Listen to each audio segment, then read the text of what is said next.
What's up, guys? It's Yak Bayless back at it again with another video, and today I am going to be doing my top 10 players for the NBA season. I've done some top 10s and stuff like that, and I've talked about a lot of sports as well, but I don't think I've talked about the NBA much. So today, that's going to be what I'm doing. It's early in the year, mind you. First few games, we're going to look at all of the best players. And this ranking, I think it's going to be important to say this firsthand. This is based off of how they've played so far, yes, but more importantly, how I think they're going to play by the end of the year. How I think right now, what factors in now, will it factor in later down the road, if that makes sense. So-and-so could be scoring the third most points per game right now in the league, or the most points per game in the league, but I might have the fifth or sixth because I think they'll drop off later in the season. Something like that. Also, this is not who I think is going to win MVP. It's who I would have win MVP, how I think it's going to shake out, who the best player is going to be. Because the best player doesn't always win MVP because they're like, oh, your record matters. Like Joe Burrow last year in the NFL, he threw 50 fucking touchdowns and he didn't get fucking MVP. He didn't get fucking MVP. He threw for like 50 touchdowns. He had like 5,000 yards, didn't get MVP. But they didn't make the playoffs. Yeah, because of defense. But that's why this is not an MVP vote. This is just who I think top 10 players are in the league. I did top 10 quarterbacks, top 10 college football teams as well. So this is the third top 10, and we're going to be doing this every Wednesday night, recording it, and it will be uploaded later in the week. Number 10, Lauri Markkanen of the Utah Jazz. And listen, I didn't think I'd have Lauri Markkanen here before the season started, but that's why you got to watch some games. He's been absolutely balling. And I'll tell you what, Lauri's had a weird career, right? So he started with the Bulls, and not too many people really expected him to just take off the way he did. And once he did that, once he started taking off, everyone was talking about him like, this guy's going to carry the Bulls. He's going to be the face of the franchise. And then he dropped off a little bit. But now he seems like he's rising again. He did that with the Jazz, but then he fell off, and now it looks like he's back again. It's like Lauri Markkanen. It's like every other year. He's like a leap year. Every other time, except it's not all every 4 years. Seems like it's every 2 years he shows back up. But I wanted Lauri Markkanen for the Warriors a few years back. I mean, he's just what you need, a power forward that can shoot threes the way he's shooting them, averaging about 30 points per game for the Jazz, and basically keeping the Jazz competitive in these games early in the season. Although they're not going to be competitive the whole year, he's making them fun to watch. And I also think Lauri's a good person to build around with younger guys, because even though Lauri's young himself, that might be good because he can relate to the younger guys. You know, he can talk to them like an Ace Bailey, like a Walter Clayton, like those guys on the Jazz, and he can really rally them and tell them, this is what we need to do. I was in your shoes about 5 years ago. I was the young kid on the block. So I just believe he's perfect for that organization, and the way he's balling, he can stretch the floor, he can get rebounds, does everything well. And he had a 50-point game the other day. A 50-point fucking game. So Lauri Markkanen going off early in the year. I think he will remain high up there. I got him number 10. Number 9, Jaylen Brown, as I like to call him, JB7. Kobe Bryant's lost son. No, but in 2022, Jaylen Brown really impressed me. As a Golden State Warriors fan, which I am, obviously, Jaylen Brown made that series, for me, a living hell. I think he was by far the second best player in the court. Obviously, he wasn't the best player on the court, the greatest shooter of all time, greatest player of all time. You know who I'm talking about. He'll be on later on this list. Just giving you a little bit of a spoiler. But other than Steph Curry, Jaylen Brown was the best player on the floor. And this is why I hate when people talk about Tatum, because fuck Tatum. He sucks. Tatum fucking sucks. He's terrible. I don't care. I don't care what people say. Tatum's a fraud. He's a fucking fraud. He's soft. They would not have won that series with Tatum last year, okay? But they wouldn't have won it with Jaylen Brown either. That's why I'm really looking to see if Jaylen Brown can turn it up this season. And this number 9 ranking is trying to get him a little bit more motivated and give him that expectation. You need to do this because honestly, if it comes down to Jaylen Brown, Jason Tatum, and you have to only keep one if you're Boston, I'd keep Jaylen Brown, but we'll see. If Jaylen Brown does bad this year, Tatum's the obvious choice. But I think Boston's going to have to make that choice down the road. At some point, you're going to have to make that choice. You can't just keep 2 guys making a shit ton of money. That's not going to. I'm going to put Jaylen Brown there at 9. He has to carry the Celtics this year. I'm looking forward to see what he does. If he can get them a 5-6 seed, if he can get them 4 or 3, he might be better than Tatum. So we'll see. I think he is, but that's just my opinion. I think he's clutcher. Moving on, though. Oh, also, he won Eastern Conference Finals MVP and Finals MVP. Yeah, he's clutch. In 2024, he won Finals MVP. Like, he dominated that playoff run. Anyways, moving on. Number 8, Ant-Man, Anthony Edwards. And here's the thing about Anthony Edwards. I feel like, he does all the flashy shit, in the regular season, and he still does flashy shit in the playoffs. But what separates Ant-Man from some of these other players today that are kind of in his same wavelength, like Ja Morant's in that area. Yeah, Jaylen Brown's kind of in that area, but I'd say Jaylen Brown, he's done more playoff-wise because he's won more. He's won a championship, but he also has a better team than Ant-Man, too, so you got to factor that in. But like Ja Morant, Trae Young, guys like that have been in the playoffs. They've had moments, but they haven't necessarily had the moments that Anthony Edwards has had. 2024, he beats the defending champion Denver Nuggets. 2025, he goes and he beats the Lakers with LeBron and Luka. Everybody kept talking, it's going to be Lakers and Thunder. Fucking Wolves go in there and beat them in 5. They beat them Wolves in. Everyone was saying Lakers in 5. It was Wolves in 5. So, Ant-Man, I feel like this is the most important year so far of his career.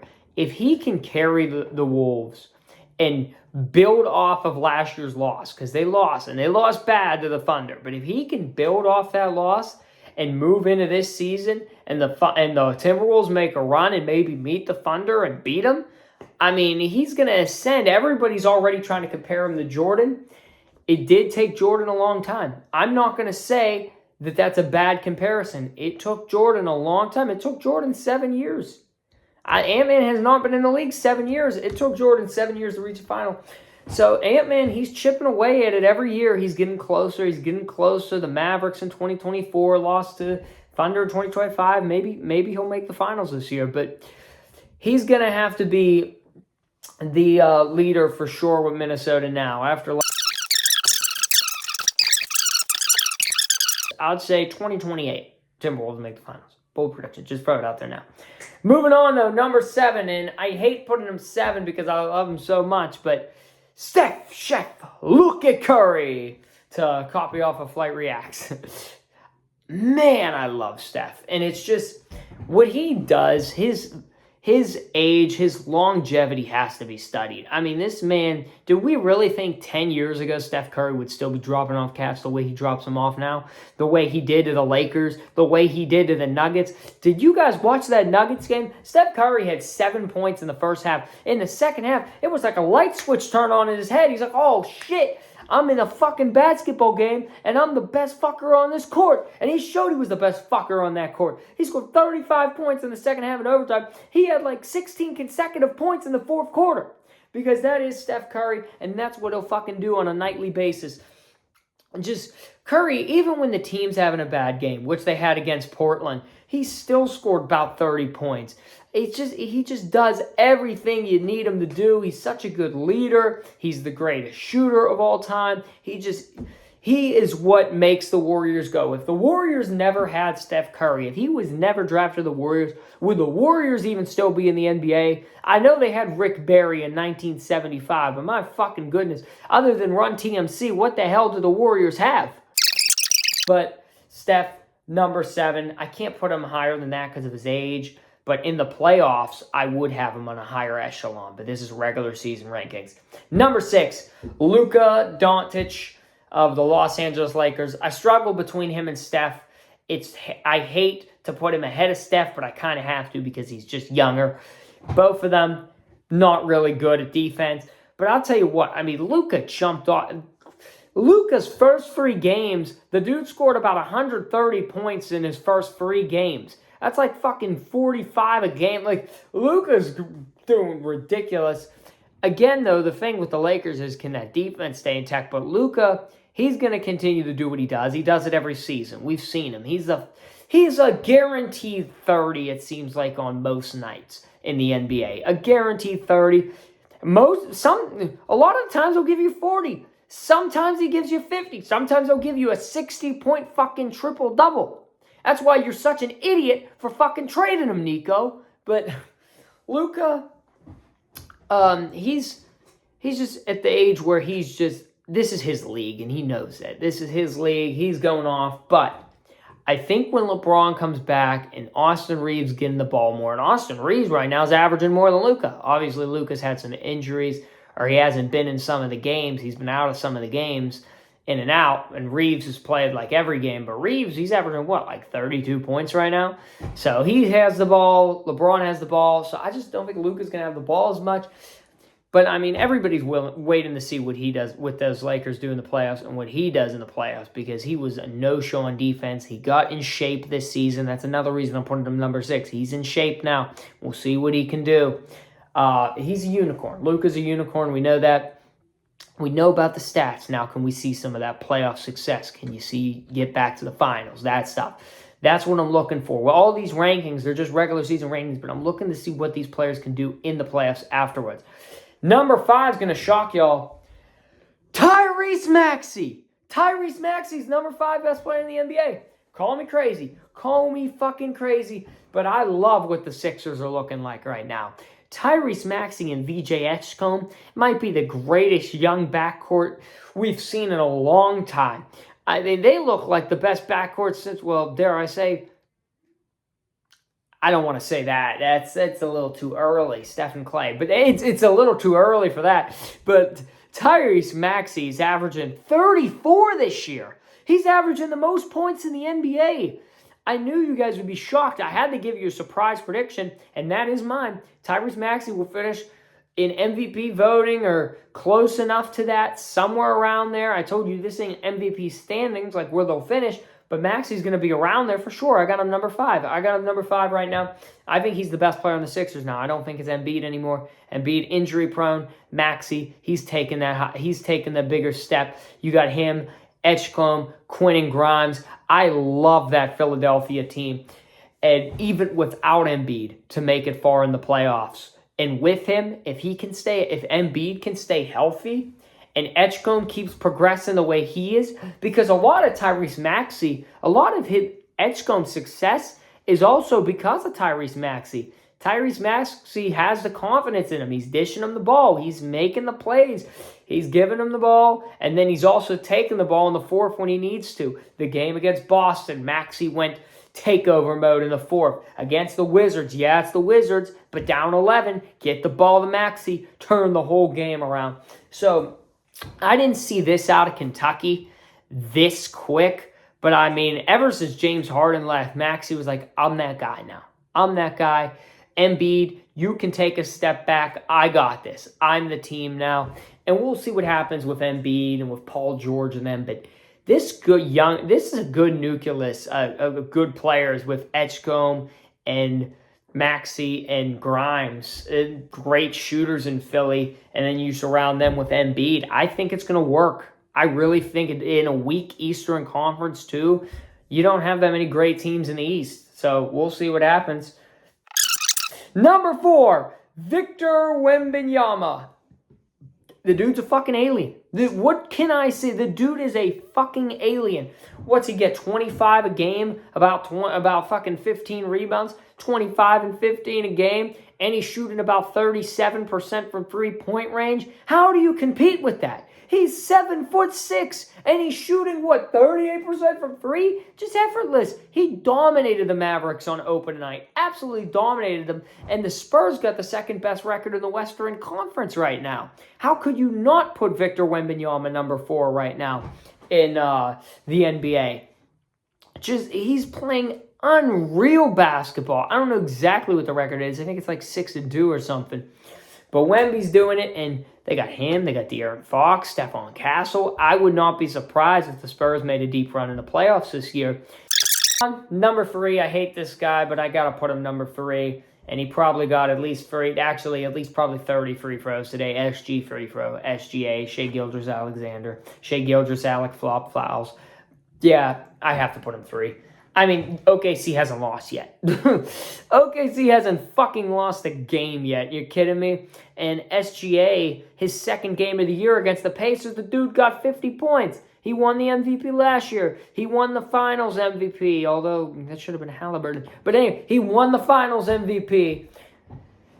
And they got fortunate, for sure, that Halliburton got hurt. They for sure got fortunate with that.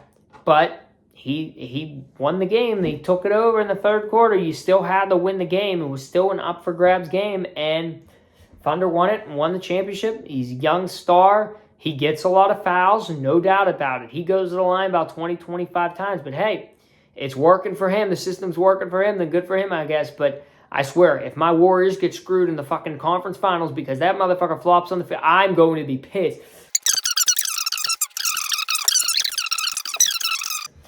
Number 2, though, Nikola Jokic.